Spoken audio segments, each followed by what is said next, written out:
Hi, and welcome to another episode of Kids Unlimited. Today, we'll be taking a look at the fun sport of remote car racing.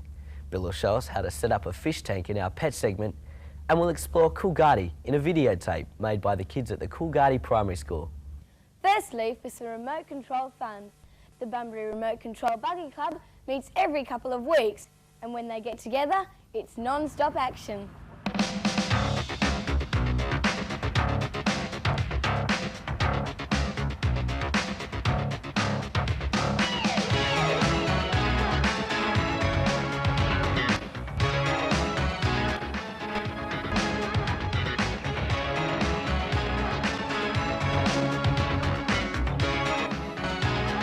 What are you up to? Oh, I'm just cleaning up my car for the race. How did you get involved in car racing? My friends taught me into it. It must be an expensive hobby, is it? So. Sometimes it can be, but you can start off for around about $300. Oh, right. How does the car work?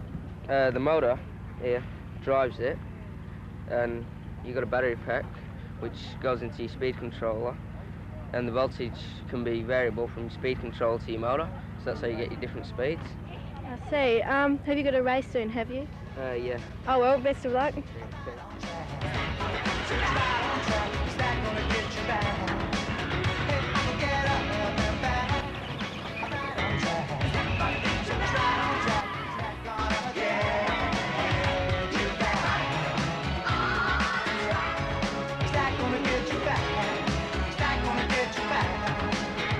Gee, that looks hard. How do you operate it?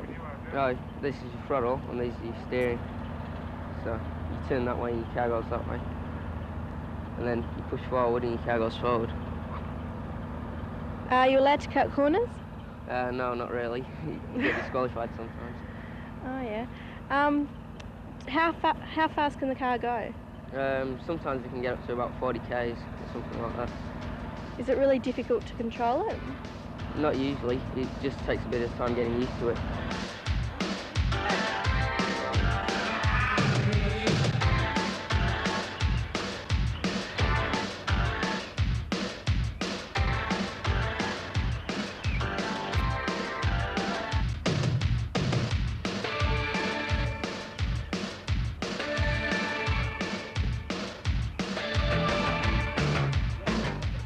As you can see, remote control car racing is lots of fun. If you want to join, why don't you find a club or something, this one around you. Who knows, maybe one day you'll go from this to this. Stay tuned. After these messages, we'll be back with a video about Coolgardie. Back in March, Year 6 and 7 students at the Coolgardie Primary School received letters from 2 students at the French Glen School in the state of Oregon in the USA. After inquiring on the Coolgardie kids found the American school's phone number and phoned them up. As you can imagine, the Americans were most surprised to receive a call as far away as Australia, and over the months, the friendship between the 2 schools has grown. The Coolgardie kids made a video for the French Glen kids, which tells all about Coolgardie. The video is quite long, but we thought it would be of interest to the people in WA, as well as in America, and it may give you some ideas on how to go about making a video about your town. Hi French Glen, and welcome to Coolgardie Primary School. My name is Stephen Burgeon, and I am school captain. We have 93 children in our school, and this is just a bit about Coolgardie and its history. I hope you like it. Hi, my name is Charmaine Hills, and I am in grade 6, and this is the area where all the students play their games. This is the playground. Most of the kids use this. We have monkey bars, ropes, greasy pole, uneven bars, and the swinging bridge. Also in the outside area, pre-primary, there are 4 and 5-year-old children here. The teachers' names are Miss Ken and Mrs. Brooks. This is our resource room. This is where we store maths, science, social studies and music books and gear. This is our football field. We also have drinking fountains. That's Daniel.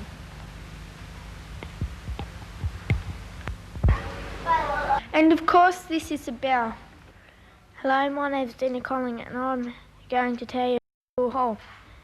The hall is mainly used for meetings and assemblies, but we have a TV, VHS video, a stereo, a piano some games and a library. Our library has lots of books such as non-fiction, fiction, novels. Above the door is plaques of men who fought in the war, and over here is photos from previous students who learned at our school. Hi, my name's Michelle, and this is one of the old buildings in Coolgardie called Peter Pan. Some people think it's scary in there, but I haven't been inside it yet. In 1985, our school tried to sketch it, but it was too hard to sketch. So here it lies for the tourists that come to Coolgardie. Hi, my name is Paul Brooks and I am in Year 7. This is the main street of Coolgardie. Our streets are very wide because in the early days they used to have bullock teams going down them. We have one town hall which used to be a skating rink. The main street is always busy with people and cars. My dad works in this building. It is called the Mines Department. Dad does all the paperwork after people have begged their land for gold and nickel. Coolgardie has two museums. One is called the Indoor Museum and the other one is an outdoor museum with lots of things from the olden days. There is one post office which is also a bank. There is one hotel in the main street. And this is it.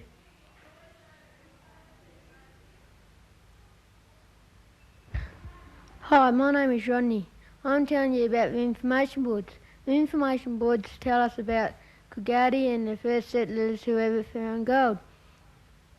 And the first people who found gold was Harley Barley.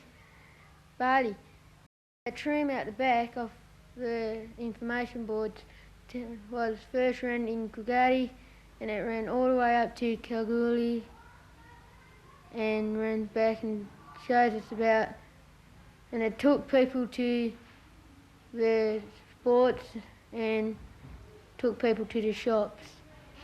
A big part of Australia's history is geared towards the people who went into the interior of Australia to try to open the country up. And one such man was David Carnegie, who left from Coolgardie in 1896 with camels and horses and a few other men and travelled across our interior, which is mostly desert, one of them, by the way, called the Great Sandy Desert, and went to Halls Creek, well in the north. You may like to try to locate some of these places in your atlas. Hi, my name is Tracy Parsons and I'm here with Heather Dennis. We are standing here in the museum and I'm going to tell you about the museum. The museum was built in 1968 and here's the model of Coolgardie, how it was in the old days. Upstairs there's a swag room, a saddlery room and a bottle collection. Over here is the building we are standing in. There's a water tanker for the camels and horses. Here's a model of the school. And here is the railway station. We'll be back after the break with the last part of our Coolgardie exploration. Welcome back to Kids Unlimited. So far you've seen the first half of a video sent by the students at Coolgardie Primary School. Let's continue with the second half. Hello, my name is Sally Wright and I'm in Year 6. My part is to tell you a bit about our Shire. First of all, our Shire covers an area of 30,400 kilometres square and has a population of 5,700. Coolgardie, which is 558 kilometres from Perth, our capital city, has industrials such as gold and nickel mining and pastoralists. My dad is the assistant Shire clerk here. Together, him and the rest of the Shire take care of our parks, ovals and gardens. They also maintain our roads and streets, provide health and welfare centres, construct buildings, make sure we don't become overrun with dogs and other animals, and provide regular rubbish collection. The Shire is very important to us for lots of reasons. We all appreciate them for helping us make Coolgardie an enjoyable place to live. Hi, my name is Sonia Ross and I'm going to talk to you about the park. There are things like swings, slides, monkey bars and bars for children to play on. This is the memorial fountain that a nurse was in Coolgardie between the war and she was saving lives between disease, and now it stands here in the park after she died. The history of the Coolgardie Railway Station by Stephen Burgeon. The Coolgardie Railway Station was built and opened in 1896. It was a wide junction for the railway. Trains for Perth could branch off and go to Esperance, or continue and go to the eastern states via Kalgoorlie.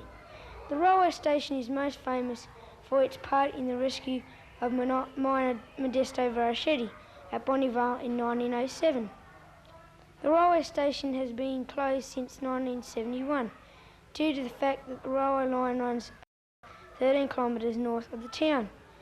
The station is a museum and has been used for a movie called A Fortunate Life. It now needs some work and a good paint job to bring it back to scratch. Hi, my name is Travis and I'm going to tell you how Modesto Varaschetti came to be buried down a mine at Bonnievale. The year was 1907 and rain had been falling for a few days and flooded the mine that he was working in. It flooded 2 floors and one of the floors he was working in. If the air pocket that he was in wasn't there, he would have drowned in the mine. On the 16th of February they had to pump water out so they could send down the divers to get him out of the mine. Sarah Lewis and I'm a Year 7 at Coolgardie Primary School. I'm talking to you about the State Battery of Coolgardie. The battery was established in 1904 and it was used for producing gold. Most people come and watch the gold being poured. This is an open cut mine. It is owned by the government. It has brought out thousands of ounces of gold. Hi, my name's Brent Waddell and I'm here to tell you about the Coolgardie Castle. I've lived in Coolgardie all my life. Ron Tremaine has been building the castle for 4 to 5 years and hopes to get it done within the next 6 or 7. The building is made of limestone, tin and other things Ron Tremaine has found around the Coolgardie area. My name is Bradley Deeves and I'm a grade 6. I'm going to tell you about the Camel Farm. Noel Mackay is the owner of the Camel Farm. Coolgardie is a great tourist attraction and many people come to the Camel Farm. Most people let camels go in the wild to be part of the bush. There is Caramel. She has a nose peg in her nose. There is another camel. Most of these camels come from Leonora, like Caramel.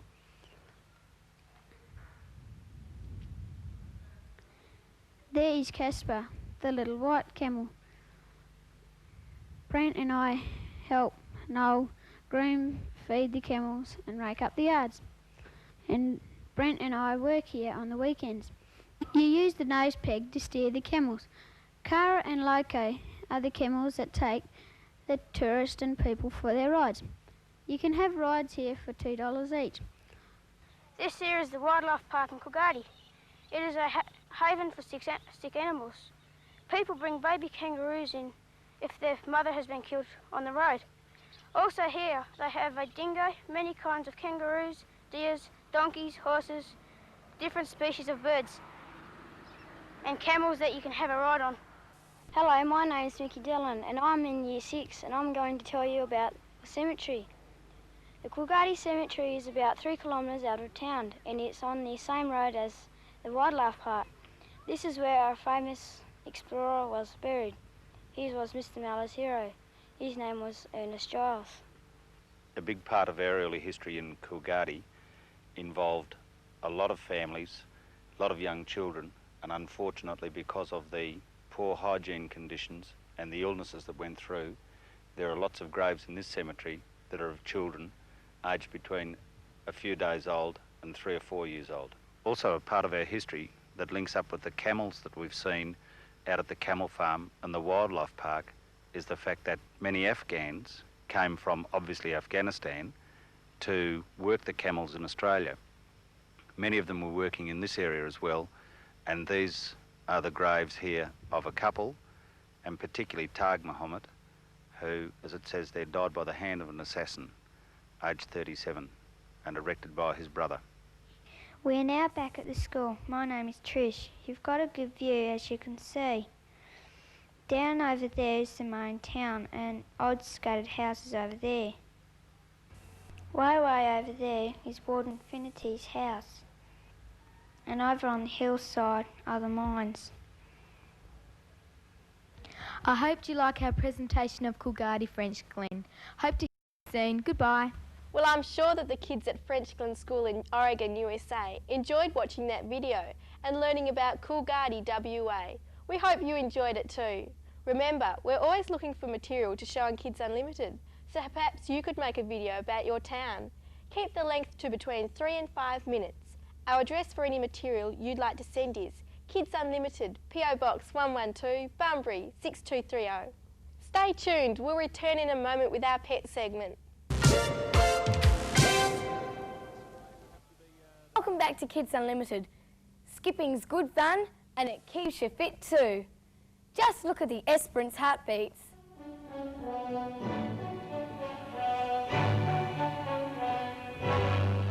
People are conscious of their health these days, what they eat and how often they exercise.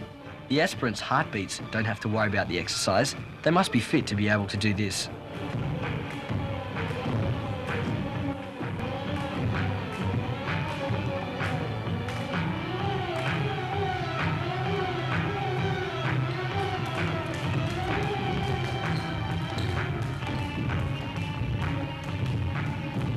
The team's promoting the benefits of regular exercise, and as you can see, it doesn't have to be boring.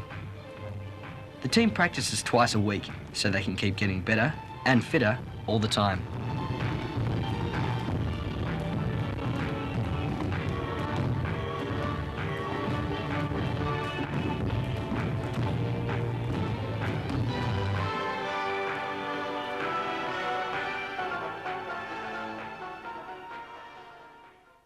Now it's over to Ryan, who's with Bill Hendricksey, our pet expert.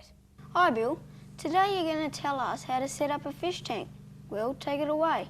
Thanks, Ryan. Well, first of all, with setting up a fish tank, you have to decide whether you're going to go tropical fish or goldfish. Now, the tank we're going to set up here is going to be for goldfish. Now, the first things you need is everything that I have set out here. Now, to start with, we need the filter. Now, I've already assembled the filter, which is an under gravel biodegradable filter. Now, this filter goes underneath the gravel with the 2 posts in the corner. The filter is required for the filtration of the water, so you don't have to empty it out all the time. And next, we place the gravel in the tank. Now, gravel-wise, depending what colour, it's entirely up to you. But you'll need around 6 kilos of gravel for this size tank. And once the gravel's in the tank, spread it over, cover the filter up, build it up slightly in the corners and slightly sloped. That way, when the water's in the tank, you get a better presentation. The next thing that's required is the setting up of the air pump with the hoses. Now, you need hose, valve and the filter. As everything's already been cut here, it makes it a little bit easier. It's an idea to lay everything out before you actually set the tank up. That way you know exactly what you need and what you haven't got.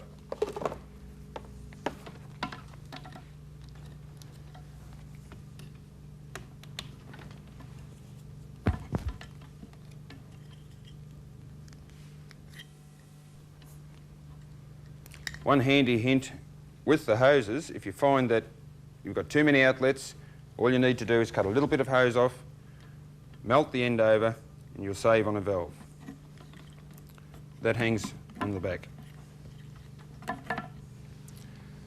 Next, you can decide what sort of ornaments you're going to be placing in the tank, whether you have rocks, live plants, plastic plants. And with goldfish, you'll possibly find plastic plants are due to the fact that the goldfish love eating the plants. And in no time at all, if you're with live plants, they'll just devour them all. Also with the fish tank, to give it a little bit extra appearance, we can place a backing on the tank to enhance the fish and bring out more colour. But and also to further enhance the colour of the fish, you place an aquarium light on top of the aquarium. It helps in the plant growth and makes the tank look much better. Now, with the ornaments, you also have plants such as plastic plants that we put in the tank, but these we don't usually put in the tank until we've got the water in, and that way nothing is disturbed. Well, Ryan, all we have to do now is put the fish in the tank. Right, thanks, Bill. In our next program, Bill will be explaining what types of fish to put in your tank and how to go about looking after them. So till then, thanks, Bill, and it's on with the show. Thanks, guys. Well, we're nearly out of time in today's show, but before we go, our winning contribution to the program was sent in by Louisa Johnson of Manjimup. Here's Louisa's house, and here she is with her baby sister Victoria. Louisa goes to Manjimup Primary and has a black cat called Sebastian. Thanks for your letter and photos, Louisa. We'll be sending you this beautiful Moon Dreamer doll with her dazzling glow-in-the-dark hair. And a Great Things game, all with the compliments of Milton Bradley. That's about it for today, but don't forget our Alf competition. You could win this cuddly Alf doll from Krona Toys simply by writing in and telling us why you like Alf, or sending in a drawing of the lovable little creature. The address to send your entries to is GWN Alf Competition, PO Box 112 Bunbury 6230. Be sure to put your name and address on your letter, and remember, entries close on Friday, September the 5th. That's all for today. We'll see you in 2 weeks on Sunday, August the 30th. Till then, goodbye. Bye.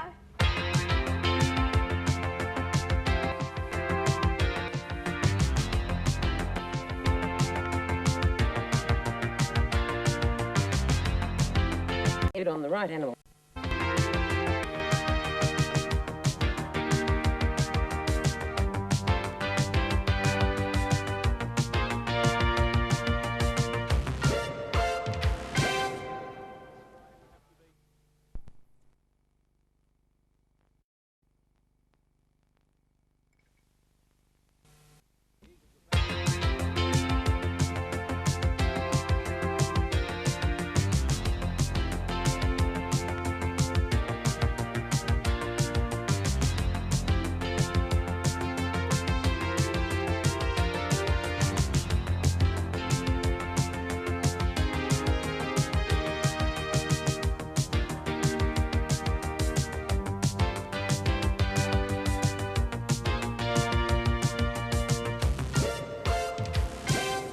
Hi, welcome to another episode of Kids Unlimited.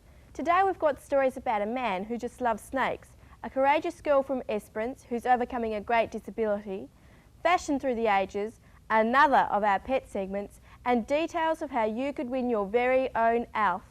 Firstly, let's go to Paraburdoo. This northwest mining town is situated in the Hamersley Ranges. The 9-1 English class from Paraburdoo District High School sent in some video footage telling us what life's like in their town. To begin, here's someone's view of the shops in Paraburdoo. Personally, I think the prices are a bit high and the fashions are a bit late, but other than that, they're very good. What do you think of the variety of things in farmers, Tricia? I think it's very limited and there's not very much stuff you can buy around here. What other kind of shops do you think we should have in Paraburdoo? Kmart would be pretty good, and Tuckapot Chicken would go down pretty good as well. What do you think of the prices in the shops compared to the city? I think they're too high. This is the local milk bar where all the kids hang out. What is really popular here, this is some of the sports that us kids play.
and dancing are two things that are very popular in Paraburdoo.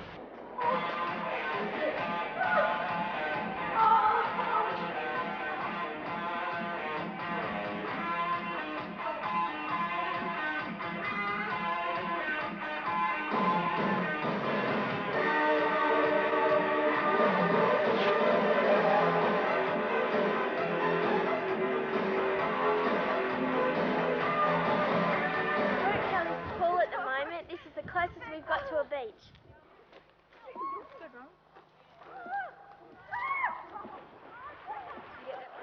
This is the local tennis courts, and as you can see, many people enjoy playing this sport.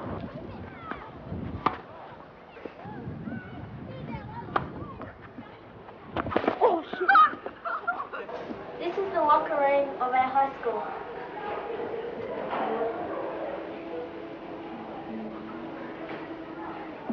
And this is our school library. This program was proudly brought to you by 9Y. Hi, Mum. Well, overall, life looks pretty good in the northwest of WA. Thanks to all the kids who helped make that video. Now, let's meet a man from Coomel Bidjup, near Esperance, who has moved his family and his collection of snakes to Perth, where he'll set up a travelling snake show. Brian Bush is crazy. Crazy about snakes. Dugites, death adders, king browns, tiger snakes and pythons. You name them, Brian knows all about them. For years now, Brian has spent much of his spare time in pursuit of snakes. His fascination with things snake-like takes him far and wide, and he's discovered a new species which is to be named in his honour. He's also published numerous scientific papers on the animals and their habits.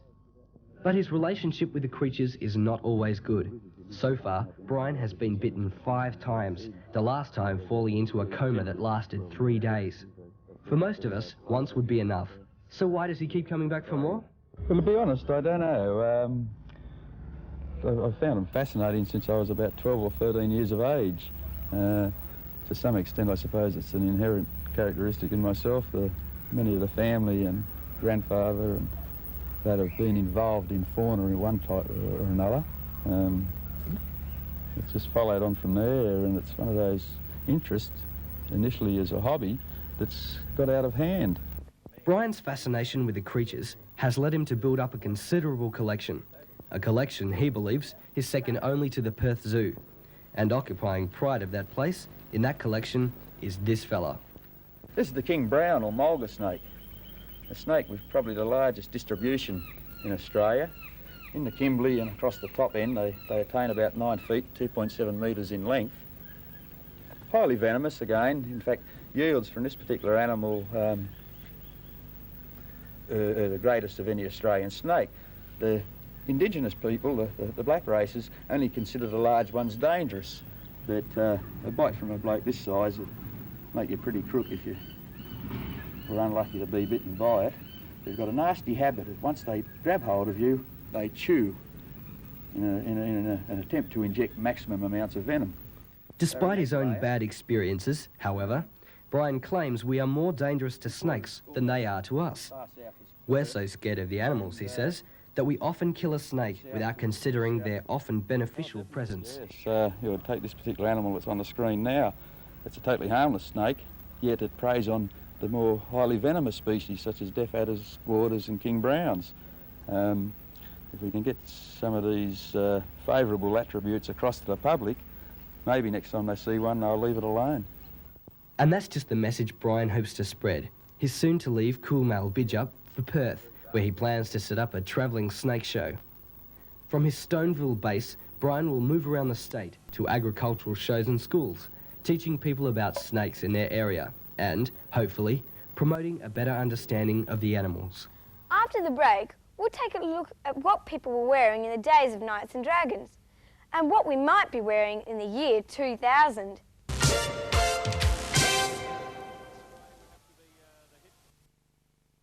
Our next story is about a girl who won the Angus Stewart Achievement Award for visually impaired secondary students. Catherine Budd received the award for courage and determination she showed adjusting to sudden blindness. Catherine has returned to school and she is continuing with her hobbies. Let's meet her. 2 years ago, Catherine Budd was your average 14-year-old schoolgirl. Life was uncomplicated, school was tolerable, and boys okay. But Catherine's passion was for horses. It was a passion that was to make life so difficult that Catherine wished she was dead. I was riding on the beach on my horse, and we think a seagull scared it, and it reared up, and I went underneath its stomach, and its back feet came down its face. She was lucky to survive the shocking injuries suffered in that accident, injuries that have left her blind for life. In her world of darkness, the tasks we take for granted assume a difficulty which would make a lesser person give up.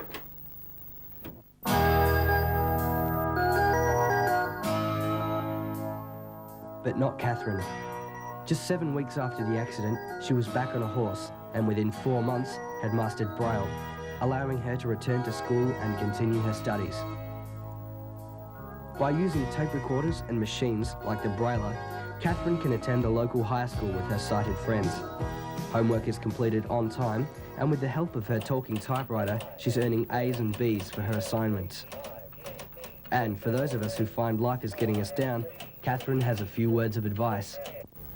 Just live each day's disaster as it comes, and always look on the bright side of things. Catherine Shaw is an example to us all. Now it's over to Bill Hendricksy, our regular pet expert. Hi, Bill. Well, today there is some budgies here. So firstly, where are budgies found? Well, a budgie is a native of Australia, and they're found in large numbers in the central part of Australia. Are there very many varieties and colours available? Well, the budgie in the wild originally is a bright green budgie, and from the breeding through the ages, they've created several varieties. The main ones that we have are what they call spangles, Danish pieds, and Lutinos, and the normal budgie that most people have as pets. You mentioned before the show that you were training a budgie. What's the best age for training? Well, to train a budgie, the best age is around the 6 to 10 weeks of age, as the one I've got here. I'm trying to train this. I've had this for about 3 weeks. Now, to tell the age of a budgie, you'll notice just on the head there's a lot of barring. Right, now that indicates that this budgie is not 10 weeks old yet. How do you tell a female from a male? Well, again, it's to do with the head. The male budgie has a blue, what they call cere. Now that's the fleshy part just above the top of the beak. You'll notice in the other cage there's a blue budgie in there, and it's got a dark blue cere. Now that's a male budgie. That's the easiest way to tell. Which ones are best for training? Well, training-wise of a budgie, it doesn't really matter. If you have a budgie on its own, whether it's male or female, they're both very, very easy to train as long as you get them young enough. What do budgies eat? Well, their main diet are seeds, but a budgie also likes to have vegetables, such as lettuce, a bit of carrot.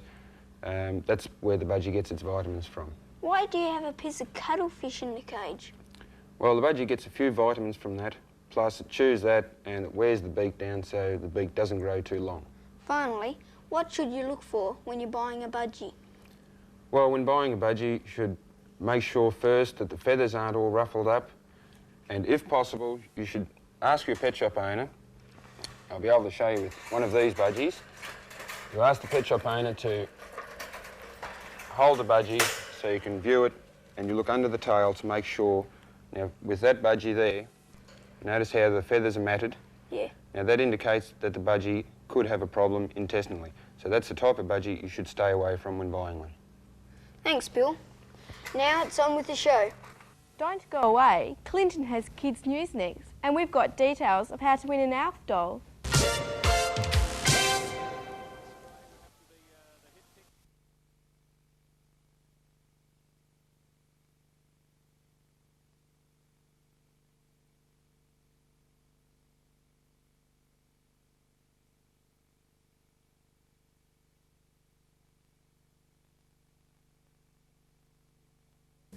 A group of Year 5 students from the Mount Lockyer Primary School in Albany are really beginning to make a name for themselves as square dancers. The children started learning last year with their Year 4 teacher, Derek Payne, and are now in great demand for demonstrations within the community. Here they are in full swing. Last year, the group spent an afternoon at another primary school introducing themselves to square dancing. And this year, the group has completed 3 public performances. In June, the dancers took part in Albany's Foundation Day ceremonies.